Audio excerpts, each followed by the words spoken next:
à tous, c'est Virginie, je suis ravie de vous retrouver pour une nouvelle vidéo, qui sera dédiée donc à la présentation de nouveaux livres, donc avec de belles idées encore, et aussi malheureusement quelques petites déceptions aussi dans cette vidéo, mais je vais vous expliquer pourquoi.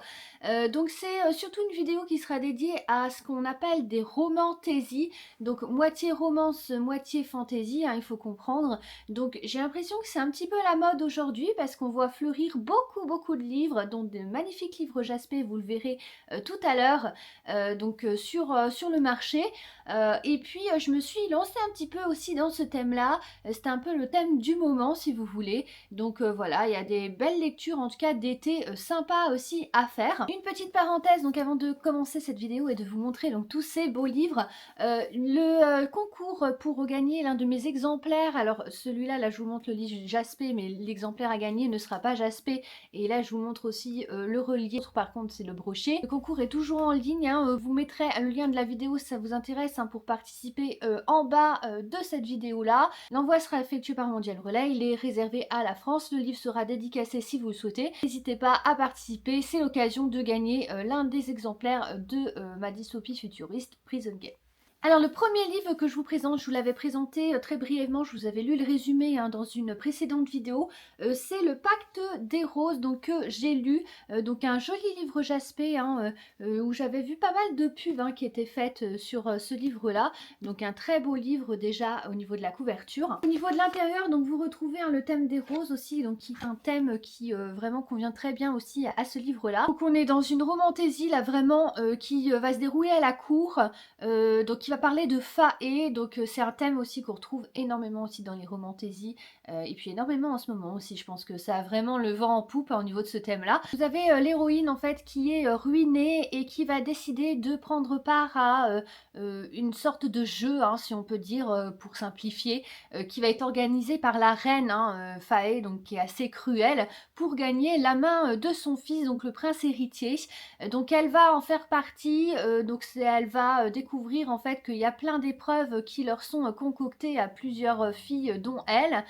Donc c'est une romantaisie que j'ai trouvée assez sympa. Finalement elle va tomber amoureuse mais pas du bon frère, voilà, quelque part. Il y a une romance qui est assez slow burn aussi, comme ils disent, donc qui est assez progressive dans l'histoire. Le seul, si vraiment je cherche à critiquer, la seule critique que je pourrais faire, c'est qu'il y a un petit manque, enfin en tout cas pour moi, d'originalité. Voilà, des épreuves qui sont, on va dire, assez communes quand même. Mais ça reste un livre qui se lit quand même très facilement. J'ai bien envie parce il débouche vraiment en fait sur une suite. On a vraiment, ça tient en haleine en fait. On a vraiment une fin qui débouche sur quelque chose d'autre. J'ai bien envie de lire quand même le deuxième tome, donc on va dire que ça m'a plu voilà, assez pour que je lise la suite. Mais voilà, je pense que certaines personnes pourront y trouver un petit manque d'action, un petit manque d'originalité quand même. C'est juste voilà le bémol que je pourrais mettre pour ce livre-là. Alors ensuite, pour continuer dans le thème des faées, alors celui-ci je l'ai trouvé sur Vinted. Il était en plus avec toute sa panoplie de goodies, donc je trouve ça super sympa. Donc il y avait un petit coussin comme ça, donc c'est ce livre-là. Et je vous montre voilà l'autre partie du coussin, donc c'est vraiment très sympa, très joli. Il y avait aussi un petit marque-page avec, donc c'est A Kiss of Iron. Donc je vous montre tout ça. Donc il y avait cette petite carte là qui est vraiment très sympa. Donc des petites choses comme ça en promo, avec aussi ce petit marque-page métallique. L'intérieur est vraiment aussi très joli, voilà, de toute beauté. Donc c'est un livre que je trouve vraiment magnifique aussi à avoir, ne serait-ce que pour ça, voilà, pour aussi ce beau jaspage dans sa bibliothèque. Donc je trouve voilà vraiment très joli. Et puis voilà, vous avez aussi des pages comme ça donc à la fin. Donc vous avez en fait un décor différent au début et à la fin. Voilà. Donc dans certains livres, vous avez des avertissements au contenu que je trouve pas forcément justifiés selon les livres. Il y en a d'autres par exemple où vous avez des avertissements au contenu où je vous dirais que pour moi, en fait, il y en a certains, je vois pas vraiment, hein. Là, par contre, il pourrait vraiment y avoir un avertissement au contenu, qui serait quand même le caractère très érotique, en fait, de ce livre, parce que vous avez quand même, bah, plusieurs scènes, bien érotiques. Donc c'est un livre que je mettrai pas non plus entre, bah, les mains, des plus jeunes, hein, voilà, donc pour des raisons évidentes. Vous avez, bah, également un monde de faées, donc où les faées, sont invités, donc vous avez aussi une cour, mais une cour humaine, donc les faées qui sont invités aussi à la cour. La reine, humaine veut se lier avec un faé, donc organiser en fait un mariage avec l'un d'entre eux. Il y a plusieurs délégations du coup faé qui vont, venir. Il se trouve qu'il y a, ben, l'un, des faés, qui est invité, qui est pas le plus on va dire, gentil, hein, qui est réputé pour avoir tué son père, pour être un tyran, etc. Qui en se baladant à cheval en fait va croiser, eh bien l'héroïne qui est, bah, une voleuse, parce que toute sa famille est ruinée, et puis elle essaye de faire perdurer, en fait, elle est toute seule au niveau de son domaine. Elle a son mari en fait bah, qui l'aime pas du tout, qui l'a laissé tomber, qui est parti en voyage et qui la voit quasiment jamais, et donc qui lui a laissé plein de dettes parce qu'il joue au jeu, donc voilà, il fait pas du tout attention.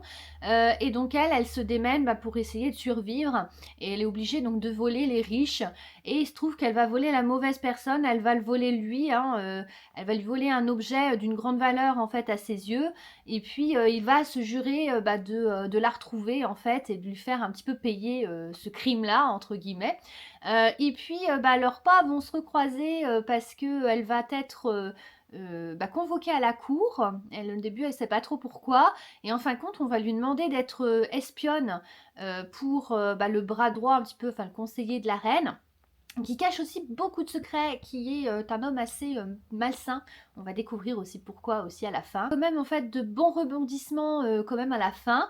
Après c'est quand même centré, c'est sûr, sur bah, un peu une romance, on va dire, je t'aime moi non plus, hein, entre les deux, je te repousse ou tu me repousses. Enfin voilà, c'est un petit peu centré là-dessus quand même, donc quand même sur la romance. Donc j'ai trouvé voilà qu'il manquait quand même un poil d'action. Après, au niveau des scènes érotiques, pour moi, justement, elles prennent trop le pas sur le reste. Donc, si elles prenaient pas le pas sur le reste, je vous dirais qu'encore ça peut aller, hein, entre guillemets. Mais là, je trouve vraiment on en a trop. Enfin voilà, ça fait trop. Enfin, en tout cas, c'est mon avis hein, dans l'histoire. Je ne sais pas parce que je sais qu'il y a un deuxième tome là encore. Je ne sais pas si je lirai le deuxième tome, même si, comme je vous dis, la fin apporte quand même un petit truc en plus et donne quand même envie hein, de poursuivre, mais enfin j'hésite vraiment, je sais pas, voilà, je sais pas encore. On verra.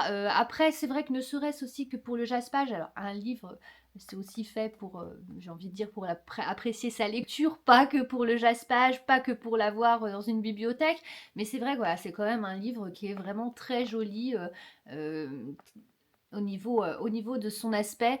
Donc voilà, à voir. Mais ouais, peut-être une mini déception quand même, malheureusement de mon côté, hein, pour ce livre-là. Mais voilà.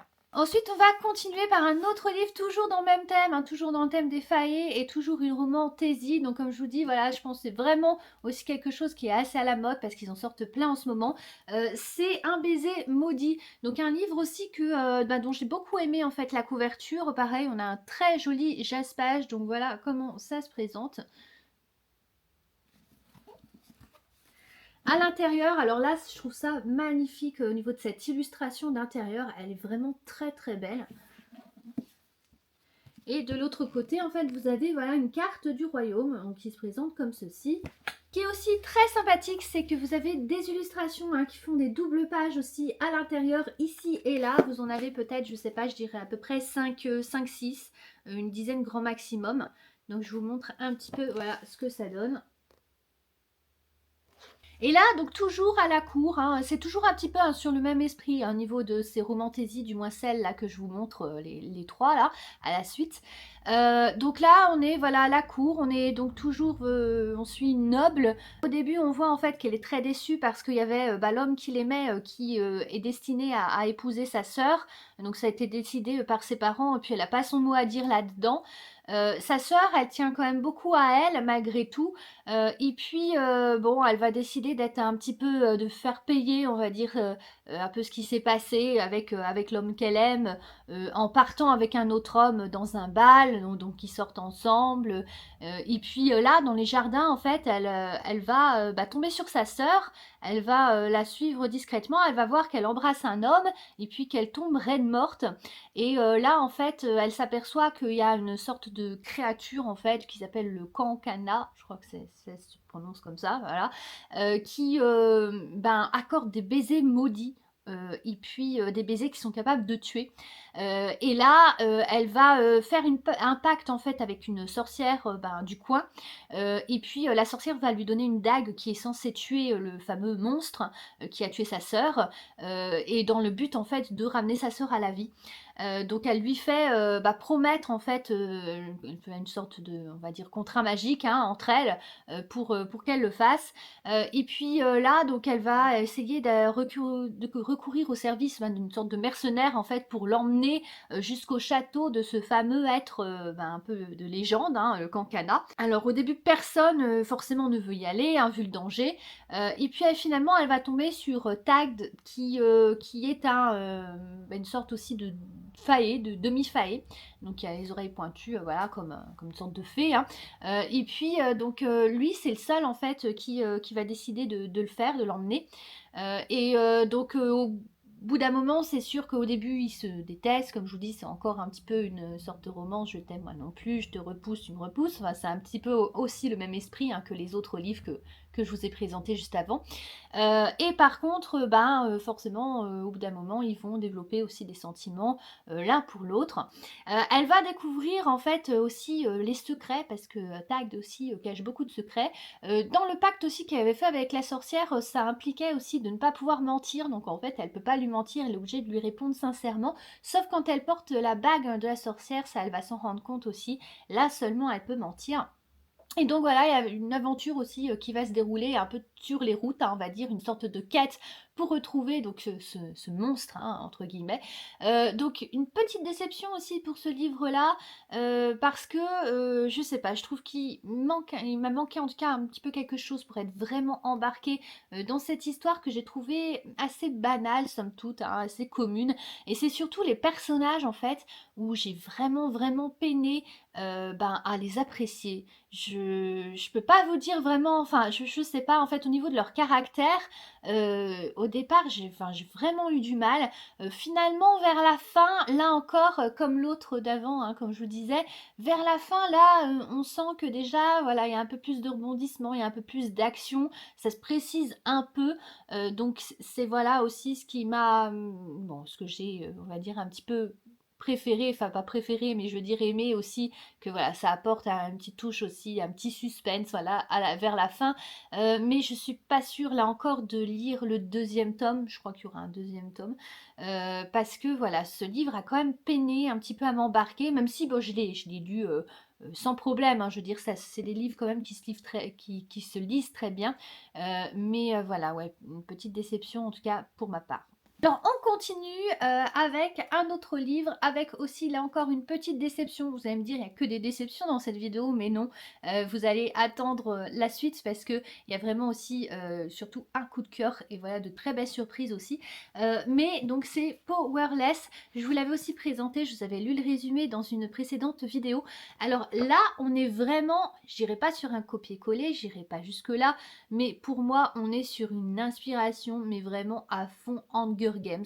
Je retrouve vraiment Hunger Games quand je lis ce livre-là, bien que pour moi, encore une fois, c'est mon avis, ne possède pas l'originalité propre à Hunger Games. Et ce qui, je pense, c'est ce qui m'a aussi déçu dans ce livre-là, qui pour moi est beaucoup trop inspiré d'Hunger Games et en même temps ne possède pas ce petit truc en plus qu'Hunger Games a, enfin du moins, comme je vous dis, hein, à mon sens. Vous avez un monde qui est totalement magique par contre, hein, comparé à Hunger Games, c'est vraiment aussi la différence de cet univers-là, donc où les ordinaires, donc les gens, on va dire un peu lambda, hein, qui n'ont pas développé de dons, sont traqués et sont tués. Et vous avez Paedine qui, elle, a toujours vécu dans la rue, qui essaie de se débrouiller aussi, pareil, en volant, hein, en faisant des petits larcins ici et là. Elle a appris à se battre, elle a appris à devenir forte. Elle a une amie aussi qui lui est très chère, qui vit avec elle dans la rue, qui est couturière, donc qui fait des super belles choses aussi. Donc son talent, vraiment, malheureusement, est méconnu. Et elle, pour survivre, elle se fait passer pour une médium. En fait, elle a développé, grâce à son père, qui avait prévu en fait le coup, essayé en fait de la protéger pendant son enfance, hein. Donc il lui avait inculqué en fait un don en fait de l'observation, et donc c'est ça aussi qui va la sauver ou pas, ou la condamner, parce qu'elle va tomber sur le futur exécuteur, donc en fait c'est l'un des princes héritiers, qui est une sorte de bourreau, hein, disons-le clairement. Il y a je crois des avertissements au contenu aussi, donc là oui c'est vrai qu'il y a certains passages quand même où on voit que l'exécuteur il n'hésite pas à torturer les gens, enfin voilà, et c'est pas quelqu'un du tout de sympathique, et il en a conscience en fait, c'est ça aussi le pire, hein, il a conscience de ce qu'il est, de ce que son père aussi lui a appris, hein, parce que vraiment on l'a formé depuis tout petit pour être le bourreau en fait du roi, on va dire ça comme ça, et son frère lui par contre est destiné à monter sur le trône, donc quand il montera sur le trône il est censé être son bras droit, donc son exécuteur. Et donc là, il tombe sur cette fille qui va lui voler des pièces, et puis elle va le sauver. Il va être attaqué en fait par des rebelles, hein, qui ont des pouvoirs. Alors qu'en plus, il est très entraîné, et bien là, il va être vraiment en danger, il va presque mourir, et du coup, elle va lui sauver la vie. Ce qui va lui valoir d'être sélectionné pour une sorte de jeu. Donc c'est là où on retrouve vraiment, je trouve, l'esprit d'Hunger Games, dont lui aussi, l'exécuteur, hein, va participer avec d'autres personnes aussi. Donc il y en a qui sont plutôt, on va dire, de la rue, hein, comme elle, et il y en a d'autres qui sont vraiment des nobles aussi, hein. Donc ils vont participer à ce jeu-là qui est vraiment un jeu très cruel, un jeu de survie. Ils vont être parachutés dans une forêt, ils vont devoir se battre entre eux. Donc c'est vraiment voilà quelque chose d'organisé pour qu'il n'en reste qu'un seul à la fin. Et à la fin, forcément, parce qu'elle elle perd pas de vue sa vengeance, tout ce qu'elle veut, eh bien, c'est tuer le roi qui a assassiné son père. Donc voilà, donc elle est forcément, elle est confrontée aussi à lui. Elle va développer aussi forcément des sentiments pour l'exécuteur, pour l'un des fils donc du roi. Elle va devoir jouer en fait un rôle, jouer sur l'apparence, et donc voilà, donc il y a une aventure, c'est sûr, il y a de l'action là encore, c'est sûr, il y a de petites touches d'originalité. Par exemple, à un moment donné, ils sont bloqués dans un labyrinthe et puis on voit qu'il y a des gens en fait qui ont des pouvoirs et puis qui reconstruisent un petit peu ce labyrinthe-là. Donc voilà, là c'est original par rapport à Hunger Games, on a quelque chose de différent. Mais c'est sûr que comme je vous dis, voilà, j'ai vraiment trouvé tout du long qu'il y a plein de choses en fait qui me rappellent Hunger Games, j'ai envie de dire presque un peu trop, et je trouve que ce livre peine à avoir son propre, comment dirais-je, univers, enfin j'ai envie de dire, à part le fait voilà qu'il y a ces pouvoirs qu'il n'y a pas dans Hunger Games, mais voilà, je trouve que c'est un livre qui peine vraiment à avoir sa propre identité, du moins à mes yeux. Euh, je pense peut-être quand même lire la suite, parce que à la fin, là encore, c'est souvent, voilà, ces livres-là, jusque-là, je trouve un petit peu que c'est construit de la même façon, parce que je trouve qu'à la fin, là, pour le coup, il y a aussi des rebondissements qui se passent. Donc voilà, j'ai bien envie quand même de découvrir la suite, de voir aussi si toutefois l'univers arrive à s'étoffer, à se réinventer, à me faire vraiment beaucoup plus apprécier un deuxième tome. Il y a aussi un tome dérivé qui suit justement l'ami de l'héroïne. Ça, je le dirai peut-être aussi, je me le procurerai peut-être. Mais en tout cas, voilà. Malheureusement, une petite déception quand même pour moi pour ce livre-là. Mais après, je pense que c'est quand même un livre qui pourra séduire. La preuve, c'est qu'il est, je crois, numéro 1 du New York Times. Enfin, il me semble que voilà, il a gagné des prix. Donc voilà. Alors ensuite, alors là, on arrive à mon coup de cœur de cette vidéo, c'est The Wind Weaver. Franchement, j'adore ce livre.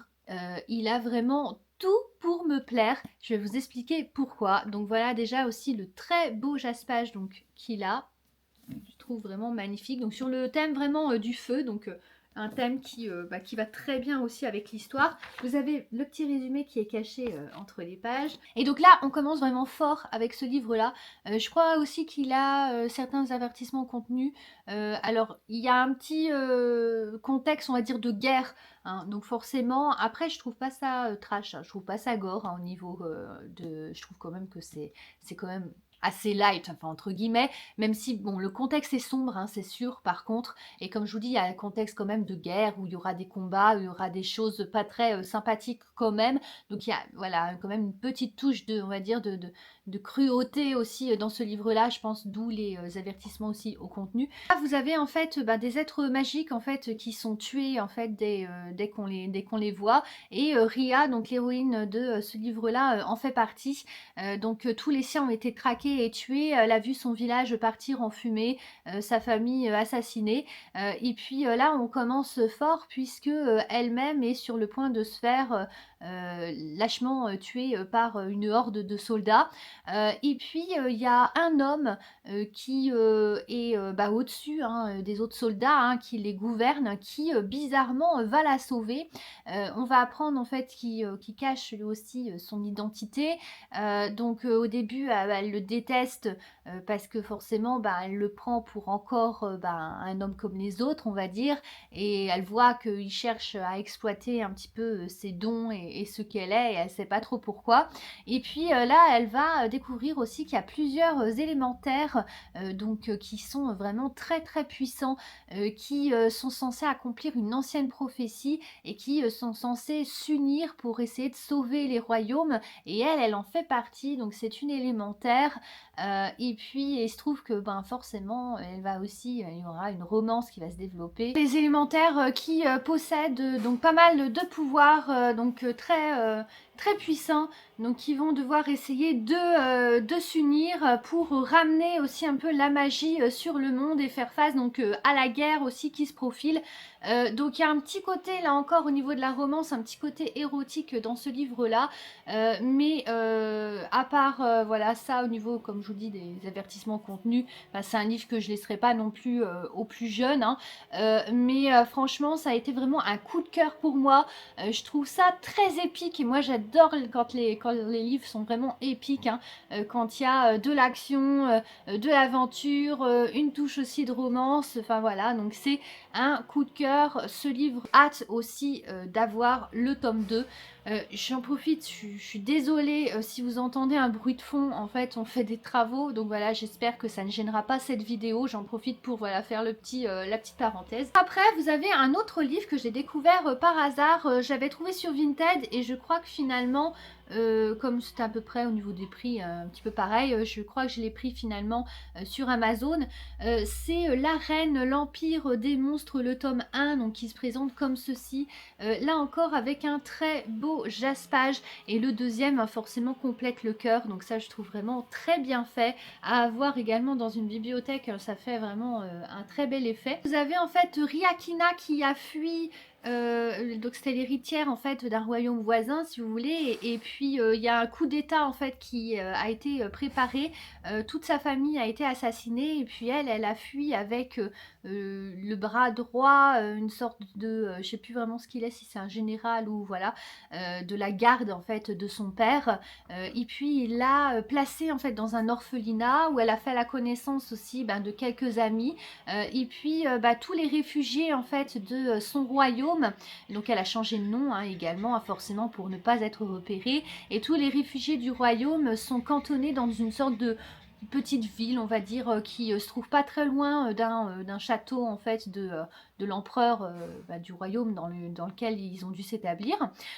Et jusqu'au jour où elle va décider de voler la mauvaise personne, parce qu'elle encore, il y a beaucoup de voleuses dans ces livres-là. Donc elle fait des vols, et puis elle va décider, donc pour quelqu'un aussi qui l'a chargée de faire ça, de voler la chevalière donc, de l'empereur. L'empereur qui est un homme terriblement séduisant, bien que bâti comme une bête. Surtout en fait, cet empereur-là, il a une particularité, il est, tyrannique, il hésite pas à tuer les autres même d'une seule main. En fait, il est capable de tuer quelqu'un. Elle va d'ailleurs, le voir faire. Et puis, il y a cette arène aussi, dans lequel il y a des combattants, bah, qui, se battent à mort, sur laquelle il règne.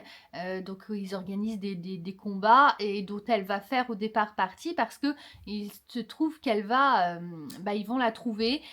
Donc voilà, ils vont découvrir en fait, que ce qu'elle a volé, et donc ils vont l'expédier dans cette arène-là pour essayer de défendre sa vie. Et finalement, l'empereur, va lui proposer, un marché, qu'elle va pouvoir difficilement, refuser, parce que, ses amis aussi de leur côté, vont être kidnappés, par, la personne justement qui avait fait le coup d'état là, dans son royaume à elle. Elle va essayer, de tout faire pour les retrouver, de tout faire pour les sauver, quitte à pactiser avec le diable. Donc on se rend compte que cet empereur, là, donc il a aucun état d'âme pour rien du tout, mais c'est pas pour rien, c'est parce qu'il y a une malédiction qu'il touche. Donc c'est là aussi toute l'originalité de ce livre-là, puisque cet empereur-là ne peut rien ressentir. Et quand on ressent rien, forcément, il y a plein de choses qui s'expliquent, quoi, j'ai envie de dire. Donc c'est un livre avec des avertissements contenus qui sont très justifiés, hein. D'ailleurs, c'est bien marqué que c'est une dark romantasy. Donc là, on est vraiment dans quelque chose de sombre, quelque chose encore une fois très érotique. Enfin, il y a beaucoup de scènes aussi là-dessus, voilà. C'est sûr que ça peut surprendre, on va dire. Ça peut choquer aussi peut-être certaines personnes, enfin en tout cas les personnes les plus jeunes. Donc c'est pour ça aussi que je ne le mettrai pas entre toutes les mains. C'est un livre qui est aussi assez cruel, hein, voilà, qui parle aussi un peu d'exploitation. Comme je vous dis, cet empereur-là, en fait, il a aucun état d'âme pour rien du tout. Il couche avec toutes celles qu'il veut, etc. Parce que il s'est aperçu en fait que dans sa malédiction, en fait, il n'y a que quand il arrive à accorder en fait du plaisir aux femmes qu'il ressent, qu'il arrive en fait à ressentir quelque chose. Finalement, l'héroïne aussi va devoir l'aider à faire face aussi à la malédiction en fait qui le ronge et qui ronge les siens depuis déjà des générations. Donc voilà, c'est quand même, comme je vous dis, une belle originalité. En tout cas, moi j'ai quand même apprécié, même si je vous dis, oui, c'est vrai, il y a beaucoup de scènes, hein, voilà, érotiques, hein, tournées là-dessus, on va dire. Mais sinon, en fait, sur le pitch en fait général de l'histoire, je trouve ça quand même très bien fait. Surtout, comme je vous dis, le fait, c'est pas quelque chose qu'on voit souvent en fait, d'avoir une malédiction qui touche cet empereur là, donc voilà. Et le dernier livre que je vous présente pour cette vidéo, c'est celui-ci que je trouve aussi très joli, c'est Les Flammes de la Révolte, le tome 1. Le tome 2 aussi est très beau au niveau du jaspage aussi. Il n'est pas encore sorti, il est à paraître en septembre, donc 2025. Mais de ce que j'en ai vu, il y a déjà la couverture qui est sortie et le jaspage, ça a l'air vraiment très joli là encore. Donc voilà le jaspage en fait qui reprend aussi la figure de la couverture, donc je trouve vraiment très bien réussi là encore. Donc je viens seulement de le commencer, donc ce que je vais faire, c'est que je vais quand même vous lire le résumé. Si je peux vous faire juste un pitch sur le début, donc vous avez en fait l'héroïne qui est une mage animalière, donc ça se déroule dans une sorte de passé historique, donc voilà, mais qui est comme revisité, hein, donc en romantaisie. Elle a été envoyée en fait par son père qui on voit est totalement indifférent à son sort dans un covéant, enfin voilà, c'est une sorte de couvent, hein, si vous voulez. Du coup, on la martyrise un petit peu là-bas, jusqu'au jour où son père va revenir vers elle pour lui apprendre qu'il a offert sa main à quelqu'un donc qui est juste au-dessous du roi, donc qui a quand même un titre très élevé. Elle va découvrir que cet homme-là, en fait, elle le connaissait. Au départ, elle croyait que c'était juste un paysan, quoi, quelque part. Il accompagnait un noble à l'époque quand ils s'étaient croisés dans leur enfance. Ils avaient joué ensemble, c'était bien entendu. Et finalement, ce qu'elle savait pas, c'était le duc, enfin il est devenu duc, mais c'était l'héritier en fait de ce noble-là. Donc en fait, c'était son père hein, à lui. Et donc voilà, et lui, il cache aussi des choses, il est infirme, on ne sait pas pourquoi pour le moment hein, au départ. Donc voilà, c'est très prometteur, donc à voir ce que ça donne. Donc je vous lis le résumé. 1652, Royaume de France. Après 5 années enfermée dans un couvent champenois, la jeune Ève de Blois, issue de la petite noblesse, est envoyée à Bordeaux pour y épouser le duc d'Aquitaine. Au noble du royaume, détenteur d'une magie élémentaire, celui-ci a de quoi l'inquiéter et la déstabiliser. Mais quelle n'est pas sa surprise de découvrir que son futur époux est ce compagnon de jeu de son enfance. Cependant, Alcide n'a plus rien à voir avec l'adolescent d'autrefois. Abîmé par la vie, infirme à la suite d'une blessure dont il refuse de parler, il cache bien des secrets et ceci risque de mettre la vie d'Ève en danger. Simple mage animalière, la voici propulsée au cœur des intrigues des grands nobles du royaume. Sera-t-elle prête, en tant qu'épouse d'un rival de sa majesté, à affronter la vindicte royale et la défiance du coven? Donc voilà, donc un très beau livre là encore. J'ai hâte aussi de le terminer et de vous dire ce que j'en aurais pensé. Là c'était tout pour cette vidéo, j'espère vraiment qu'elle vous aura plu. N'hésitez pas à me dire aussi ce que vous pensez de ce thème hein, sur les romantaisies. Est-ce que c'est quelque chose qui vous plaît ou pas? Si vous aimez le fantastique aussi, est-ce que c'est un thème vers lequel vous irez, que vous testeriez ou pas? Et puis si c'est déjà fait aussi, n'hésitez pas à me dire tout ça. C'est avec plaisir que je vous répondrai. Donc merci d'avoir visionné cette vidéo. N'oubliez pas de vous abonner pour suivre les prochains contenus sur la chaîne. Salut à tous.